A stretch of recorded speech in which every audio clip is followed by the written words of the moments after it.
សួស្តីអ្នកទាំងអស់គ្នាតោះមករៀនបកប្រែអត្ថបទខ្លីៗជាភាសាអង់គ្លេសជាមួយខ្ញុំ Problems បញ្ហា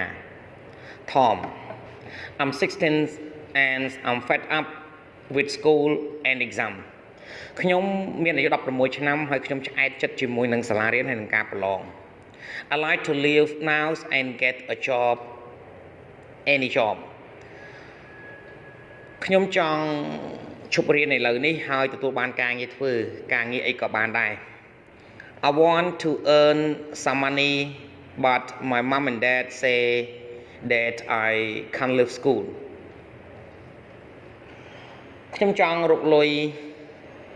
ខ្លះប៉ុន្តែឪពុកម្ដាយរបស់ខ្ញុំបាននិយាយថាខ្ញុំមិនអាចឈប់រៀនបាននោះទេ They think I regret it later but I don't think it will ពួកគេគិតថាខ្ញុំនឹងសោកស្ដាយវានៅពេលក្រោយប៉ុន្តែខ្ញុំមិនគិតថាខ្ញុំនឹងសោកស្ដាយឡើយ Abby I'm a student in my last year at university ខ្ញុំគឺជានិស្សិតឆ្នាំចុងក្រោយបង្អស់របស់ខ្ញុំនៅសាកលវិទ្យាល័យ I got debts of nearly 25,000 pounds ខ្ញុំមានបំណុលស្ទើរតែ 25,000 pounds I'm going to study hard for my exam because I hope to get a well-paid job ខ្ញុំនឹងខំប្រឹងប្រែងរៀនសូត្រសម្រាប់ការប្រឡងរបស់ខ្ញុំពីព្រោះតែខ្ញុំសង្ឃឹមថានឹងទទួលបានការងារមួយដែលមានប្រាក់ខែខ្ពស់ I hate owing so much money ខ្ញុំស្អប់ការជំពាក់លុយគេច្រើនណាស់ I'm going for an interview next Friday ខ្ញុំនឹងទៅសម្រាប់ការសម្ភាសន៍មួយនៅថ្ងៃសុក្រក្រោយ Wish me luck ជូនពរឲ្យខ្ញុំសំណាងល្អផង Kelly I'm a paramedic ខ្ញុំគឺជាជំនួយការគ្រូពេទ្យម្នាក់ I love my job but it very stressful ខ្ញុំស្រឡាញ់ការងាររបស់ខ្ញុំប៉ុន្តែវាពិតជាតានតឹងណាស់ I'm looking forward to having a good break ខ្ញុំកំពុងតែទន្ទឹងរង់ចាំដើម្បីមាននៅថ្ងៃជប់សម្រាកដ៏ល្អមួយ We going to Spain this summer ពួកយើងនឹងទៅប្រទេសអេស្ប៉ាញនៅរដូវក្តៅនេះ I'm planning to do nothing but read on the beach for 2 whole weeks ខ្ញុំមានគម្រោងការមិនធ្វើអ្វីសោះប៉ុន្តែអានសៀវភៅនៅលើឆ្នេរសមុទ្ររយៈពេល2សប្តាហ៍ពេញ Martin I work in IT ខ្ញុំធ្វើការផ្នែកព័ត៌មានវិទ្យា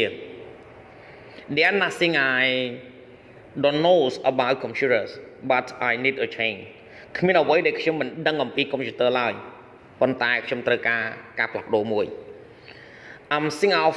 applying for another job with a company in New York ខ្ញុំកំពុងតែគិតទៅដល់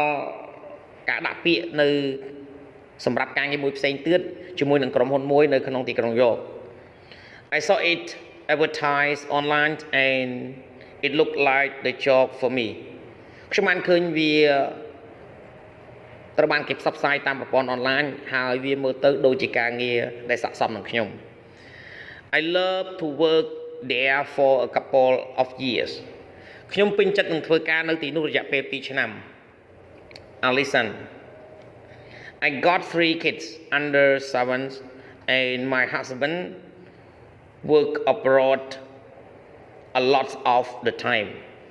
ខ្ញុំមានកូន3នាក់ដែលមានអាយុក្រោម7ឆ្នាំហើយប្តីរបស់ខ្ញុំធ្វើការជាច្រើននៅបរទេស I enjoy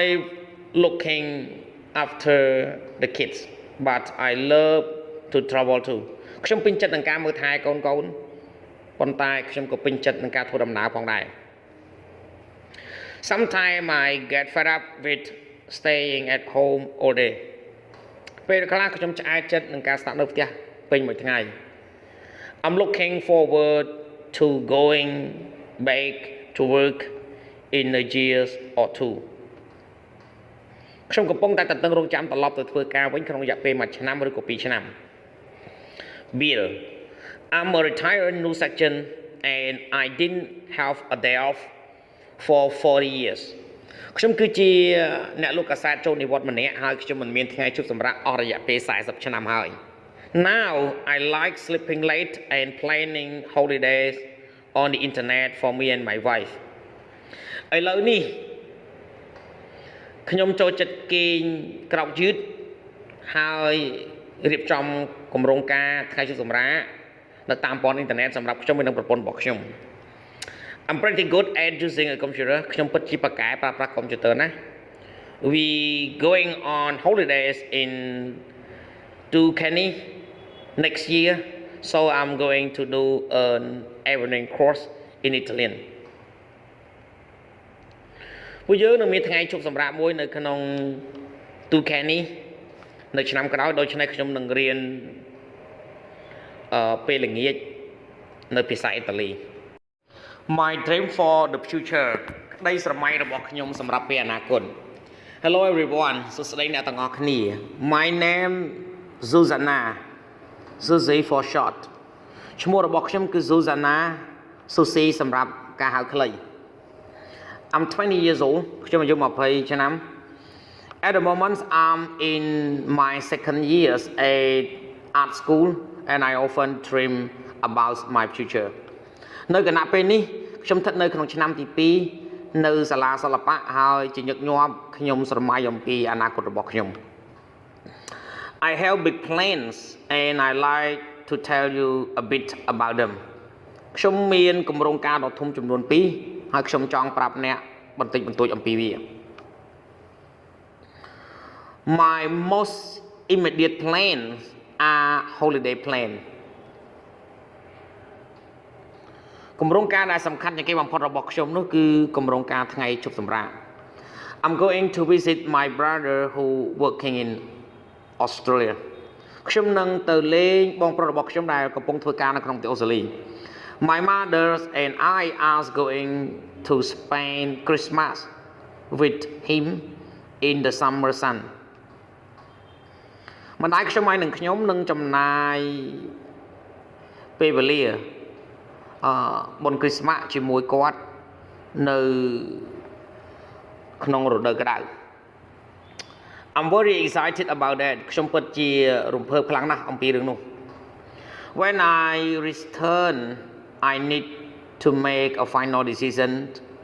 about which course to study next year នៅពេលដែលខ្ញុំត្រឡប់មកវិញខ្ញុំត្រូវការធ្វើការសម្រេចចិត្តចុងក្រោយអំពីវគ្គសិក្សាមួយណាដែលខ្ញុំត្រូវសិក្សានៅឆ្នាំក្រោយ I'm still not sure I'm thinking of doing either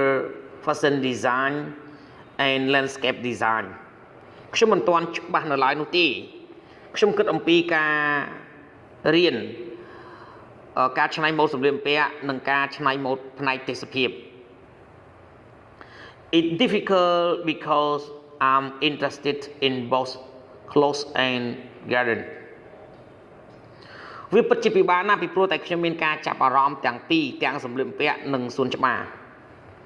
If I choose landscape I like to work with my friend Chapter ប្រសិនបើខ្ញុំជ្រើសរើសយកការច្នៃម៉ូដទេសភាពខ្ញុំចង់ធ្វើការជាមួយនឹងមិត្តភ័ក្តិរបស់ខ្ញុំឈ្មោះថា Chapter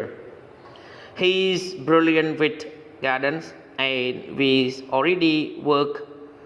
on two together គាត់ពិតជាអស្ចារ្យណាស់ជាមួយនឹងសួនច្បារហើយពួកយើងបានធ្វើការងារពីរ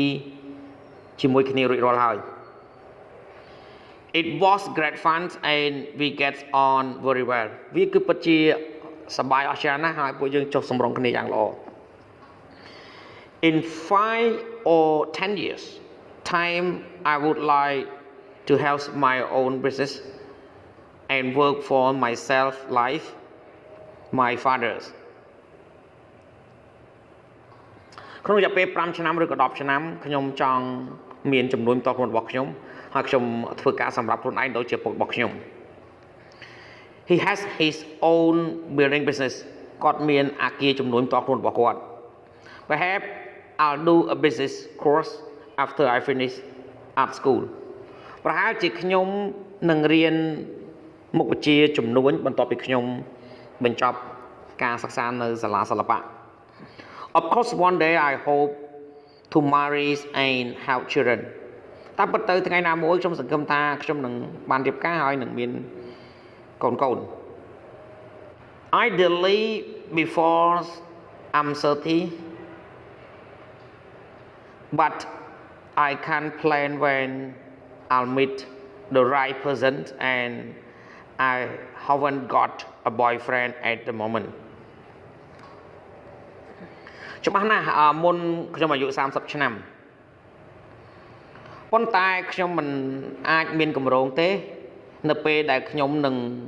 ជួបមនុស្សពិតប្រាកដមួយហើយខ្ញុំមិនមានមិត្តប្រុសនៅឡើយទេនៅគណៈពេលនេះ In my dreams I see myself at 40 running a successful gardening company with about 20 employees នៅក្នុងក្តីសុបិនរបស់ខ្ញុំមើលឃើញខ្លួនឯងនៅវ័យ40ឆ្នាំគឺមានក្រុមហ៊ុនសួនច្បារដ៏ជោគជ័យមួយជាមួយនឹងបុគ្គលិក20នាក់ I'll design beautiful gardens and I'll design beautiful garden for beautiful people ខ្ញុំនឹងគូសប្លង់សួនច្បារដ៏ស្រស់ស្អាតសម្រាប់មនុស្សដែលស្រស់ស្អាត I'll have a beautiful house, 2 beautiful children, and of course, a husband who is as successful as I am. ខ្ញុំនឹងមានផ្ទះមួយដ៏ស្រស់ស្អាតមានកូន2នាក់ដ៏ស្រស់ស្អាតហើយតាមពិតទៅប្តីម្នាក់ដែលជោគជ័យដូចតែខ្ញុំជោគជ័យដែរ Who knows, it could even be chapter នោះណាទៅដឹងវាអាចសូម្បីតែជា chapters